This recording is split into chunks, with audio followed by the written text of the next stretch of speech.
महाराज जी ये बताइए ब्राह्मण कौन है? देखो, हमारे ये सनातन धर्म में जी 4 वर्णों सृष्टि हो गया जी शुरू से। जी ये ब्राह्मण, क्षत्रिय, वैश्य, शूद्र, ये 4 वर्ण है। जी है तो ब्राह्मण वेद के गुरु, ज्ञानेर गुरु। जी ज्ञान बटना ब्राह्मण के कर्म जी और वेद अध्ययन, पूजा पाठ, शिक्षा, समाज को शिक्षा देना ब्राह्मण का कर्म है। जी जी तो क्षत्रिय जो है ये सूर्य वंश की है, तो इनका काम है राज कार्य करना, राजा प्रजादेर कल्याण, प्रजादेर सेवा शांति। जी वैश्य काम है मतलब व्यवसाय वाणिज्य, जो वाणिज्यिक जो कर्म ये वैश्यदेर कर्म है। शूद्र समस्त कर्म जैसे कुटीर शिल्प, खेती इत्यादि इत्यादि सेवा जो होता है ये शूद्रों की कर्म है। जी कमार, कुमार, तेले, जेले, ताती, जोला इत्यादि इत्यादि जो कुटीर शिल्प ये शूद्र वंशधर होता है। महाराज जी जैसे मान लेकिन जी इसमें और एक ज्ञान मार्ग है, ब्राह्मण का बेटा ब्राह्मण नहीं होगा, उसका अंदर ब्रह्मत्व ज्ञान है ही ना, तो कैसे ब्राह्मण है? जो ब्रह्म अर्जन करे वही ब्राह्मण।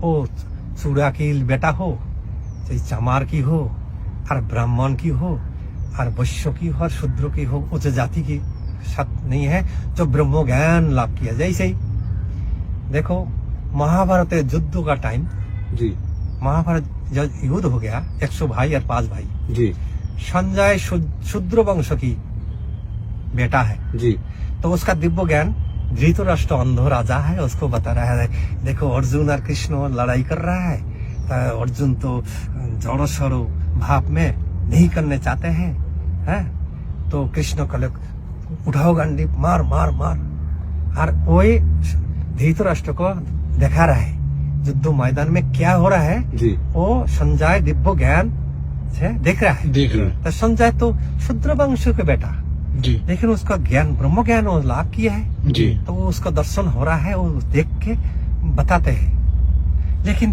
ब्राह्मण बेटा ब्रह्म ज्ञान नहीं है, वो कैसे ब्राह्मण है? उसको तो ब्रह्म ज्ञान नहीं, कोई सवाल पूछोगे तो बताने नहीं पाएगा, तो वो कैसे ब्राह्मण है? वो कह रहा है अरे ये तो बामन की बेटा है। जी लेकिन इसका तो कर्म कांड तो महाराज जी अगर ब्राह्मण को ज्ञान नहीं है तो वो पूज्य नहीं है, इसका मतलब? हाँ, पूजनीय नहीं है वो जी, मतलब कर्म से ही जो है, कर्म से ही ब्राह्मण होता है। जी लेकिन महाराज जी एक रामायण में एक चौपाई आती है, लोग उसका उदाहरण दे देते हैं बार बार कि विप्र पूज सकल गुण हीना, शुद्ध न पूजई वेद प्रवीणा। ये लोग क्या है, हमारे जो दूसरे लोग भी हैं धर्म से, तो वो इस चीज को कहते हैं कि आपके यहाँ तो ब्राह्मण को ही पूजनीय बताया गया सर्वश्रेष्ठ। देखो, जो 22 कर्म जानता है वो ब्राह्मण है।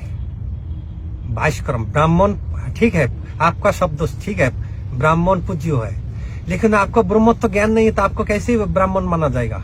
आप तो रिक्शा चला रहा है, आप दारू, ठीक है, दारू बिक रहा है, आप बिजनेस कर रहा है, परचून की दुकान कर रहा था, आप तो ओरिजिनल ब्राह्मण है बेटा, लेकिन आपको तो ब्रह्म ज्ञान नहीं है, पूजा पाठ की तुम्हारे कोई ज्ञान नहीं है, तो आपको कैसे माना जाएगा? बिल्कुल है जी। आप ब्राह्मण है, आपको तिलक, टीका, आपको धोती, आपको पूजा, हाथ में घंटा, जब पूजा तात कसाकसी ऐसे तात कसाकसी हो जाएगा, हाथ में ऐसे घंटा हो जाएगा, आपका ऐसे ही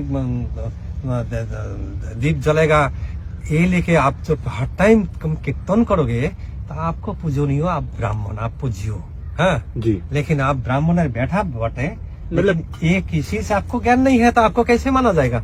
कोई आपको पूजनीय नहीं कहेगा, अरे पंडित जी। सही बात है।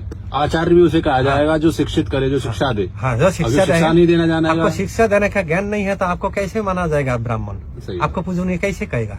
आपको शिक्षा ज्ञान दोगे तभी तो आपको पूजा करेगा, आपका चरण पकड़ाएगा। ये आपने बहुत अच्छी बात कही महाराज जी, क्योंकि बहुत से लोग क्या इसी चौपाई को उठा करके बोले बहुत जो हैं गलत कर्म करते हैं और कहते हैं हम तो फिर भी पूजनीय है, लेकिन वो पूजनीय तब तक है जब तक वो मर्यादा में है और हाँ। धर्म की जानकारी रखते हैं। हाँ देखो, आपका जो सवाल ठीक है, चौपाई ठीक है, ब्राह्मण पूजनीय है। जी जैसे कारगिल की युद्ध हो गया, जी युद्ध हो गया, तो हमारे प्रधानमंत्री मोदी जी ने कल खुली छूट कह दिया, जी जी लेकिन जो कर्नल मेजर समझ में नहीं पाया खुली छूट अर्थ क्या। दो बड़ा फिर सवाल पूछा जी। जे खुली छूट अर्थ हमको समझाओ। वो तो मेजर है, वो कर्नल है, युद्ध का वो नायक है, जी लेकिन खुली छूट पर तो गोली चलाना का उसका तो दिमाग में वही खुली छूट अर्थ क्या है। जी तो पूजनीय आप जो कहना ब्राह्मण पूजनीय ठीक है, ये सत्य है। ये चौपाई लिखा है, चौपाई गलत नहीं है, चौपाई ठीक है, पूजनीय। लेकिन उनका तो ब्रह्म ज्ञान नहीं है, तो पूजनीय कैसे है? सत्य। ये ब्रह्म ज्ञान है, वही पूजनीय है। जी। उसी ब्राह्मण को नमस्कार करना नमस्कार। चाहिए।